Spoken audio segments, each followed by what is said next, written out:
नमस्ते मेरे मित्र साथियों।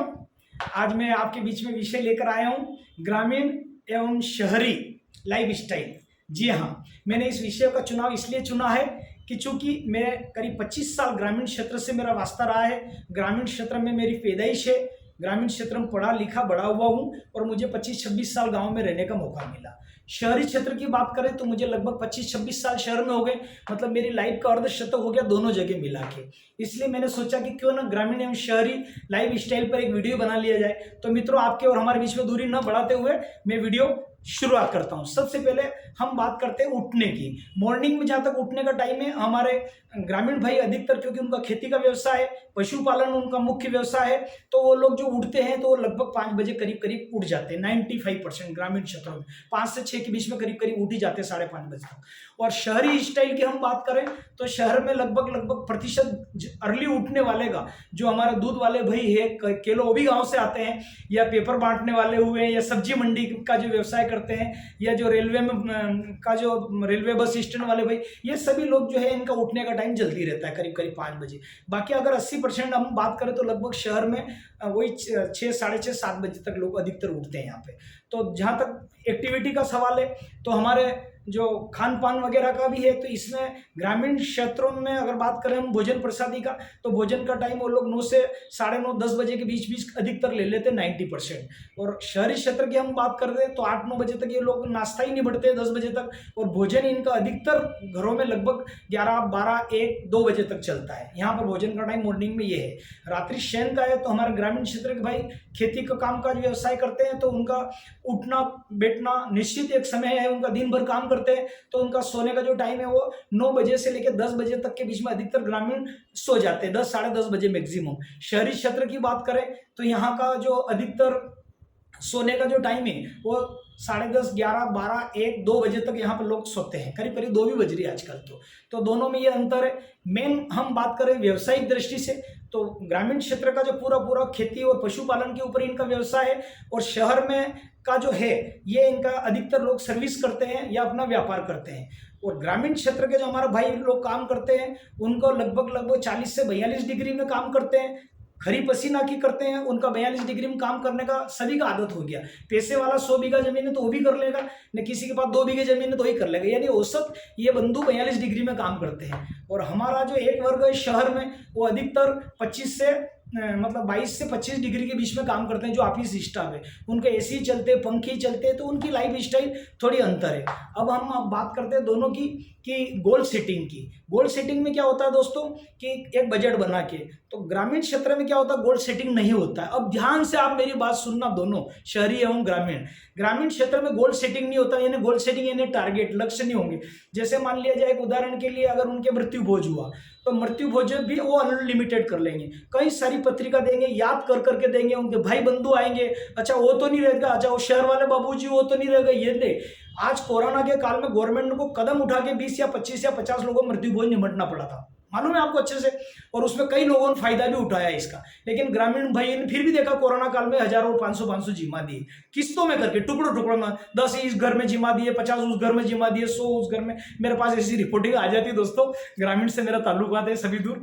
और शहर में एक उन्होंने पूरा फायदा उठाया, मृत्यु भोज हो भी गई, 20-25 जने 30 जने परिवार वालों ने कर दिए।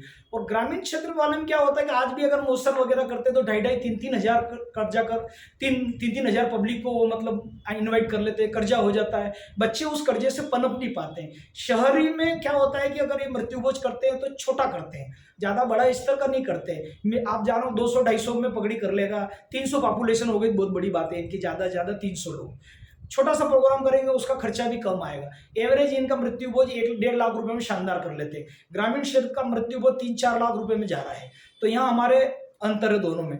अगर शादी ब्याह की बात करें तो शहर में अगर बायदी मान लिया जाए शादी ब्याह है तो ज्यादा 400-500 में अच्छी मैरिज कर लेंगे, और कोई थोड़ी सक्षम पार्टी हुई तो 600-700। और ग्रामीण क्षेत्र में अगर यही देखें तो शादियां में 2,500, 2,2 हजार लोगों को बुलाते हैं। और सबसे बड़ी बात है कि वहाँ पे वो नेताओं को भी बुलाएंगे, बड़े नेताओं को बुलाएंगे, वीआईपी को बुलाएंगे, बड़े सेठ को बुलाएंगे। अरे मैं ये बताऊँ कि इनके अंदर क्या है, ग्रामीण क्षेत्र में, बुरा मत मानना, मैं भी गाँव का हूँ, लेकिन इनके अंदर इमोशनल रहता है, इमोशनल पना, भावनात्मक ये लोग शिकार हो जाते हैं ग्रामीण वाले। मैं भी गाँव का ही हूँ। शहर में ये इमोशनल नहीं होता है। जैसे कैसे मान लिया जाए उन्होंने शादी है, तो शादी में वो बड़े से बड़े प्रॉपर्टी ब्रोकर्स को रतलाम को बुलाएंगे, बड़े से बड़े सेट होगा कपड़े का उसको बुला लेंगे, उसके आगे पीछे घूमेंगे, करेंगे, ये करेंगे। जबकि आपको ये बताना चाहिए कि वो लोग ऐसा नहीं करते। गोल्ड का व्यापारी हो गए तो भी गाँव वाला बुला लेंगे, नहीं हमारे सेठ जी। वीआईपी को बुलाने से हमारा ध्यान भटकता है और हम हमारे घर में जो प्रोग्राम है, जो हमारे मुख्य समधी हैं, बेई जी है, उनकी तरफ हमारा ध्यान नहीं रहता और बार बार इन वीआईपी लोगों की तरफ जाता है। और ये वीआईपी लोग अपने कोई काम के नहीं है, सिर्फ इनके काम निकालते हैं। मैं आपको शहर वालों को बुरा लग सकता है, पर लेकिन मैं आपको बताऊं, क्योंकि ये अगर आपके यहाँ आ रहे भी है ना, तो इनका व्यवसाय बढ़ाने की दृष्टि से आपके पास आते हैं। कुछ रिलेशन भी निभाते हैं, लेकिन उसका प्रतिशत बहुत कम है। अधिकतर तो इनका काम निकालने के लिए ये लोग मेंटेन करते हैं। तो आप इनको बड़े वाले लोगों को पत्रिका मत दो, इससे क्या होता है आपका ध्यान भ्रमित होता है। और ये मतलब क्या होता है कि चलो बुला लिया आपने, मृत्यु भोज में भी आ गए, आपके शादी ब्याह में आ गए, लेकिन इनकी पत्रिका शहर वाला इमोशनल नहीं बनता। अगर वो उसको लिस्टेड काम करता है 300 लोगों को, तो 300 को बुलाएगा, वो 400 को नहीं बुलाएगा। किसी भी कीमत में वो बड़े लेवल का प्रोग्राम नहीं करेगा और वो इमोशनल भी नहीं होता है। मैंने एक मेरे प्रॉपर्टी ब्रोकर से पूछा, जो मेरा पार्टनर है, मैं प्रॉपर्टी का व्यवसाय भी थोड़ा बहुत कर लेता हूँ, तो मैंने एक मेरा प्रॉपर्टी ब्रोकर से पूछा, मैं क्योंकि आप तो साल भर में अगर ऐसे कम से कम 50-60 सौदे आप कर देते हो, तो किसी के मकान बन रहा है, किसी का बंगला बन रहा है, सब होता, आप सब दूर जाते हो। बोले यार पत्रिका देने आते तो जाना पड़ता है। तो मैंने उनसे बोला कि फिर आपके यहाँ शादी ब्याह है बच्चे की, आप ग्रामीण क्षेत्र के, तो यार मैंने देखे ही नहीं, क्योंकि मैं उनके कार्यक्रम में गया था। बोले यार अव्यवस्था होती है, इनको नहीं बुलाते। तो मैंने कहा ऐसा क्यों? बोले यार अव्यवस्था होती है, ये हमारा विषय है। तो मैंने कहा आप तो जा रहे हो, तो यार मैं थोड़ी जा रहा हूँ, वो पत्रिका देने आए मुझे बुलाने के लिए, तो मैं जा रहा हूँ। उनकी ताकत है, उनकी व्यवस्था है, सबकी व्यवस्था कर सकते हो, हमारी व्यवस्था नहीं, मैं नहीं बुला सकता उनको। मैंने कहा आपको मतलब कई पत्रिका है तो जिम में अच्छा लगता, आप नहीं बुलाते हो। बोले हमारी अव्यवस्था होती है ना, मैं तो भैया पत्रिका देने उनके घर नहीं गया, तो वो कैसे आएंगे, लेकिन वो तो मेरे घर पे जाने के लिए आए। तो इस बात को आपको समझ लेना चाहिए। तो ये लोग इमोशनल नहीं होते। दूसरी बात है कि अगर मान लो शहर का आदमी भी गांव में आया है, तो आप भुट्टे वगैरह उसको दोगे, सब्जी वगैरह दोगे, या आपकी जो मटर फली वगैरह है तो वो आप झोले भर दोगे, लहसुन है वो दोगे, प्याज है वो दोगे। तो क्यों भैया ऐसा इमोशनल शिकार क्यों होना है? आपको देना तो गरीब गुरबे में दो, उनके आश्रम में दो, रिट्रीट सेंटर में दो, जो मजदूरी वगैरह करते हैं आपके यहाँ परमानेंट 12 महीने आते हैं, उनके वहां दे दो, उनके बच्चों को दे दो। इधर उधर आप बांट दो ना, आप शहर क्यों देते हो? शहर का कोई व्यक्ति आता है तो आप बुरा मत मानना, कई बार आपने अगर भर दिए झोले वगैरह उनके, तो क्या वो आपके यहाँ 1 किलो 2 किलो एप्पल लेके आ रहा है क्या?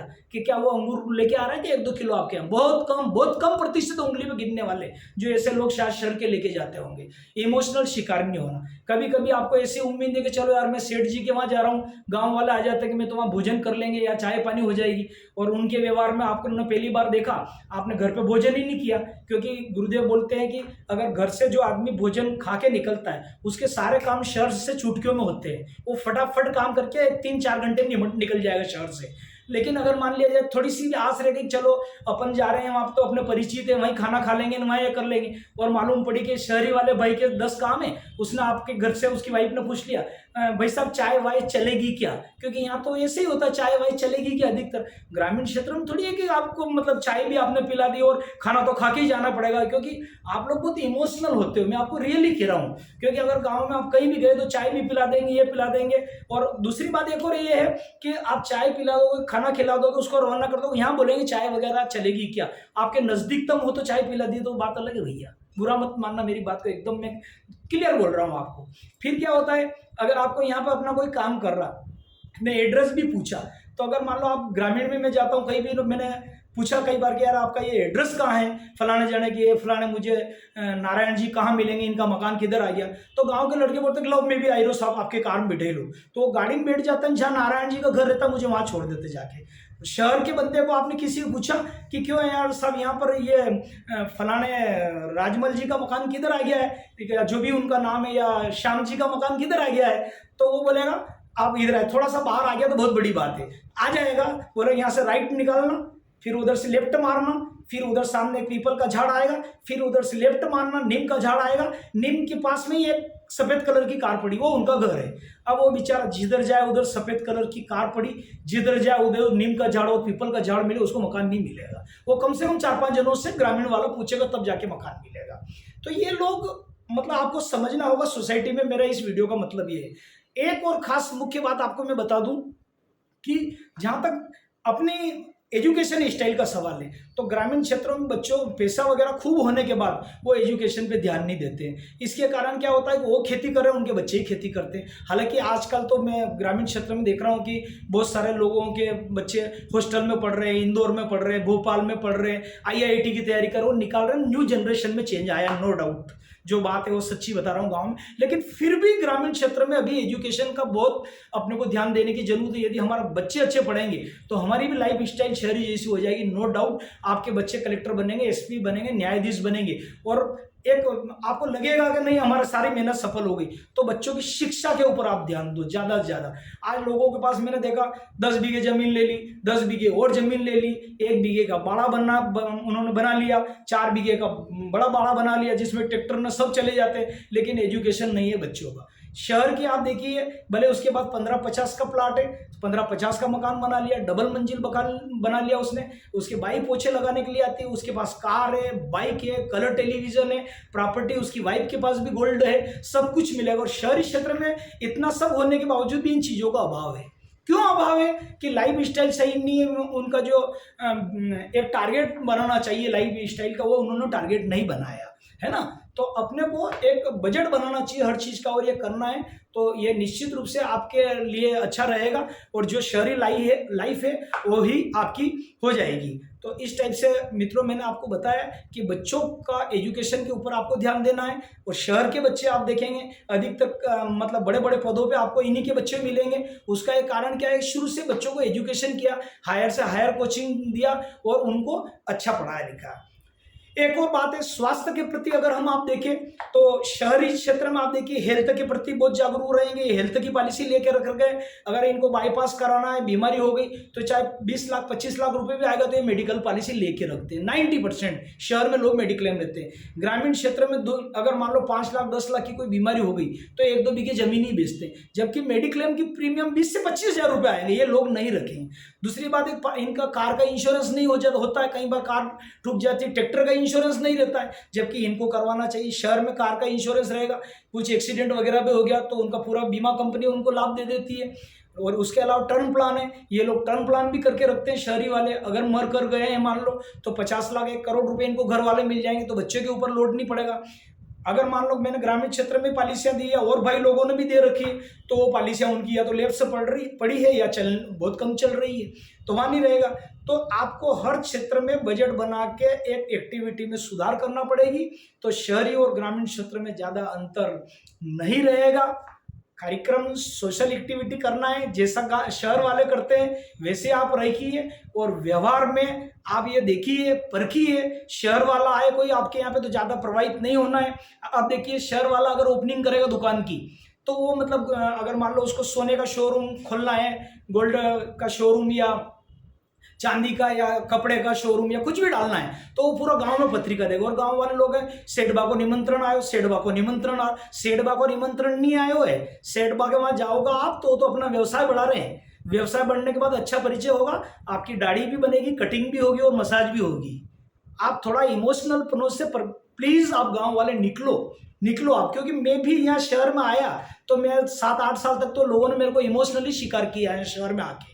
आज मैं ये वीडियो बना के आपको खुली जानकारी दे रहा हूँ, आप इमोशनल होने से मतलब बचिए। और अगर इन शहर वालों की भी आप परीक्षा लेते रहे समय समय पे, टाइम पे, जैसा आप उनके साथ करते हो वो आपके साथ कर रहे कि नहीं कर, वो नमस्कार आप भी नमस्कार हर जगह। कैसे सामने वाला आदमी कभी अपन देखते हैं ना, अपन यूं करके करते हैं, वो नमस्ते आदि बाल कबूल नहीं करता है, तो 1 हाथ 2 बार कर लिया, अगर नमस्ते और नहीं करता तो आप भी मत करो, आप भी उसको नजरअंदाज करो, फिर वो सुधर जाएगा कि यार इसके अंदर ज्ञान आ गया, देखें, फिर वो भी आगे रह के नमस्ते करेगा। ऐसे मैंने कई लोगों को बता रहा हूँ, मैंने देखी है उनके अंदर। तो नमस्ते कहाँ करना, कैसा करना, कब करना, वो सामने वाला आपको कितनी रेस्पेक्ट दे रहा है, कितना दे रहा है। आप उसके घर गए मान लो, मैंने देखा, मैंने कई बार मैं शहर में जैसे पहले गांव से आया ना, किसी के घर गया तो मेरा वजन कम था, तो अब किसी के घर गए और मैंने इंश्योरेंस की बात करी, वो पेपर उठा के पढ़ लिया, और घर पे मम्मी पापा सब बढ़िया, मैं क्यों हाँ बढ़िया। फिर वो घड़ी की तरफ देख रहा, अच्छा 10 बज गई यार, ये हो वगैरह, आप क्या पानी आने नहीं लाया, फिर बोले चाय वगैरह आप लेंगे नहीं लेंगे, तो मुझे समझ में आया कि प्रजापति जी वजन बहुत कम है आपका, अपने को मालूम पड़े। क्योंकि अपन किसी के घर गए ना, अगर वो पेपर उठा के पढ़ने लग जाए या वो मोबाइल पे दूसरी कॉलिंग करे या वो व्हाट्सअप चला रहा है, तो आप समझ लो कि आपका उसका वजन आपका नहीं पड़ रहा वहाँ पे। आप भाई, मेरे घर पे भी हर कोई आते हैं, मैं पेपर पढ़ूँ उसकी बात में इंटरेस्ट नहीं लूँ, मैं घड़ी देखूँ न, मैं उधर जाऊँ उस कमरे में जाऊँ उस कमरे में जाऊँ, तो आप बताओ ये इसका मतलब क्या हुआ। तो आप अपना वैल्यू ऐड करिए, ग्रामीण वाले हो चाहे शहरी वाले हो, अपनी वैल्यू ऐड करिए। और यदि आपको लग रहा है मेरी वैल्यू कम हो रही तो प्लीज सावधान। ये वीडियो आपको कैसा लगा दोस्तों, कमेंट्स करके जरूर बताइएगा। मैं BL Prajapati motivational speaker Ratlam आपकी सेवा में मैंने ये सोशल एवं ग्रामीण क्षेत्र की दोनों की एक्टिविटी लाइफ स्टाइल पे मैंने ये वीडियो रखा। इसको अधिक से अधिक आप शेयर करिएगा मेरे वीडियो को। मेरा YouTube channel BL Prajapati motivational speaker, इसको आप अधिक से अधिक लाइक करिए, शेयर करिए और चैनल को सब्सक्राइब करिए। तो मित्रों, आज के लिए इतना ही। पुनः नए वीडियो के साथ मिलते हैं।